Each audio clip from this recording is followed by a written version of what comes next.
Alors, on va voir ensemble une sortie de zone qui est très efficace, la sortie de zone hop, qui est la sortie de zone une des plus simples dans le hockey, et puis qu'on devrait effectuer majoritairement, donc dans 80-90% des cas, puis vous allez voir, toutes les autres sorties de zone sont des variantes de celle-ci, la plupart. Donc, il y a des points clés dans cette sortie de zone-là qui vont être très importants à effectuer pour que ça soit efficace.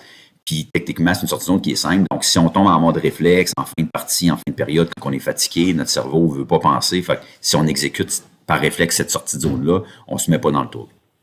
Il y a plein de raisons pourquoi c'est une sortie de zone efficace. Là. Je n'irai pas en détail dans toutes ces raisons-là, mais on va commencer tout de suite à regarder c'est quoi cette sortie de zone-là. Donc, on a un défenseur ici en zone défensive avec la balle.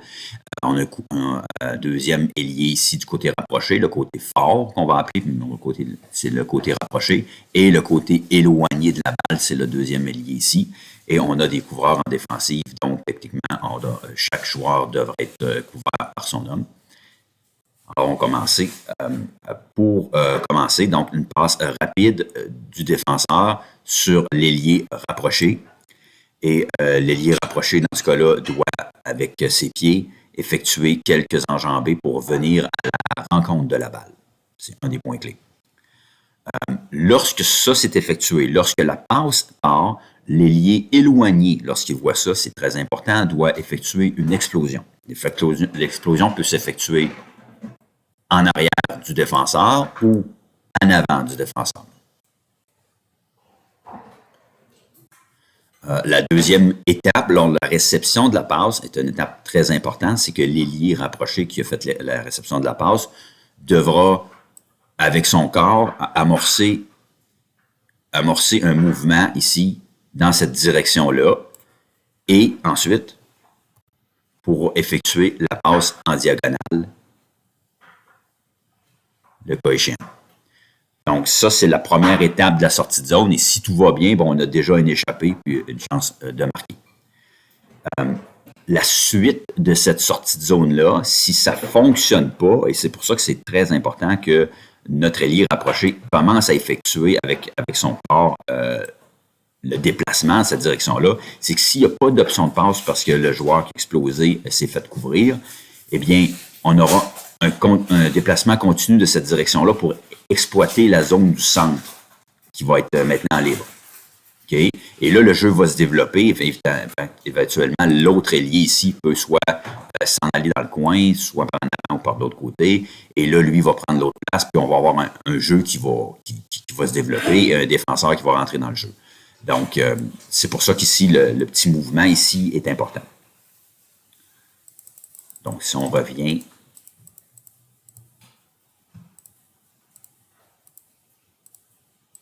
Si on revient ici, on va voir la deuxième variante. Donc, dans le cas où il n'y a pas d'option de passe pour l'ailier rapproché, évidemment, la passe peut également se faire over à notre ailier qui est éloigné. Dans ce cas-là, même chose, l'ailier éloigné devra avancer un petit peu pour être sûr de ne pas se faire intercepter. Et dès que la passe est effectuée, notre ailier rapproché, dans ce cas-ci, quand il va voir que la passe ne va pas à lui, c'est la même chose. Il va exploser soit par derrière le défenseur ou par devant le défenseur. Et la suite des choses, c'est juste une même sortie de zone. La suite, c'est juste le jeu inversé. Maintenant, on va avoir une deuxième sortie de zone dont le départ va être identique à celle-ci. C'était la sortie de zone où il va y avoir une explosion du défenseur. Vous allez voir, les points de base sont pratiquement les mêmes. Là. Donc, le défenseur ici, quand il va voir ça, va effectuer sa première passe ici, hop. Donc, même chose. Ici, il va y avoir un déplacement par ici pour venir accueillir la passe. Il va y avoir un déplacement ici également dès la réception de passe. Et là, ce qui va arriver, et puis la même chose ici, notre ailier éloigné va foncer au but. Dans ce scénario-là, je trouve ça plus utile de foncer vers l'arrière du défenseur, mais ça peut se faire par le devant aussi. Et là, ce qui va arriver ensuite, c'est que le défenseur ici, ça s'appelle l'explosion du défenseur, va exploser comme ça dans le centre. Okay? Et la passe ici va se faire au défenseur, la remise au défenseur qui explose. Évidemment, ce que ça offre comme avantage, c'est que notre ailier ici va devenir un défenseur. Notre défenseur va devenir ensuite à l'attaque. Donc, ce qui peut être intéressant, c'est que lorsque des fois, c'est l'attaquant qui commence derrière mon filet, puis on sait qu'il va falloir faire un switch durant la présence parce que là, l'attaquant se retrouve en défense. C'est une sortie de zone qui est intéressante parce que le switch va s'effectuer automatiquement dès que la sortie de zone est effectuée, que notre défenseur va se retrouver là. Ce qui est important pour cette sortie de zone-là, c'est que notre défenseur ici, ou la personne qui effectue la sortie de zone, doit avoir une certaine explosion, donc une certaine vitesse, pour être sûr de shifter son défenseur qui est ici. Donc, ce qui va arriver lorsque la première étape de la sortie de zone ici est effectuée, on a deux choix. Le couvreur qui est ici, le premier choix, c'est qu'il va suivre, homme à homme, l'ailier. Dans cette situation, ce que ça va faire, c'est que ça va ouvrir la voie à notre défenseur, qui va pouvoir continuer à venir exploiter cet espace libre-là maintenant. Et notre ailier va tirer de l'autre côté. Et on va se retrouver dans une position de 2 contre 1, avec un joueur ici, l'autre joueur ici. Et en défensive, celui qui a suivi va se retrouver peut-être entre les deux. Puis on a une position de 2 contre 1 qui va ouvrir une attaque intéressante. L'autre possibilité qui peut arriver, c'est que notre couvreur ici, quand il va voir ça, il va commencer à suivre, il va dire « Oups, on a un problème », puis il va revenir ici, couvrir la montée du défenseur. À cet effet-là, si ça arrive, eh bien, on a juste à effectuer une petite remise au centre, puis on se retrouve dans une situation pratiquement d'échapper avec le goaler ici. Ça aussi, c'est une sortie de zone qui est intéressante. Fait que si on peut commencer l'année avec en pratiquant ces deux sorties de zone-là, je pense que ça va vraiment générer beaucoup d'attaques. Alors, si on résume les points clés des deux sorties de zone, là, les points importants qui sont nécessaires, si on ne fait pas ces points-là, ça ne fonctionnera pas vraiment. Le premier point clé, c'est la passe. Bien évidemment, la passe va être effectuée rapidement à l'ailier.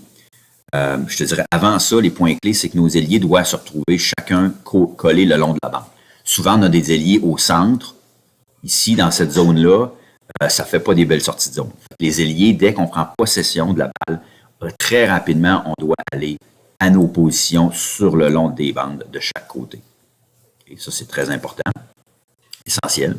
Le deuxième point clé, c'est lorsque la passe s'en va d'un côté d'un ailier, soit over ou soit up, cet ailier-là doit faire quelques pas de l'avant pour éviter que son couvreur le shift ici, qui vienne intercepter la passe. Okay? Ça, c'est très, très important. C'est souvent ce qu'on oublie de faire. Ce qui fait en sorte que la sortie de zone va avorter et va créer un revirement. Un troisième point clé qu'on a vu, c'est que notre ailier qui fait la réception de passe, une fois que fait la réception de passe, doit amorcer un virage vers le centre ici. Ça va ouvrir une vision sur tout le jeu qui va se développer de ce côté-là. Et finalement, le dernier point clé qui est très, très, très important, c'est qu'on oublie que l'ailier qui n'a pas la passe, donc l'ailier dans cette situation-là, l'ailier éloigné, doit très rapidement exploser vers le filet. Puis ça, ce que ça va faire, c'est que ça va apporter avec lui ce couvreur-là. Puis ça va dégager complètement tout l'espace ici. Ça va ouvrir cet espace-là pour soit notre ailier ici qui s'en vient exploiter l'espace, ou soit que notre défenseur qui est explosé qui s'en vient exploiter l'espace. C'est ça que ça va faire. Fait que l'explosion là, est vraiment, vraiment nécessaire.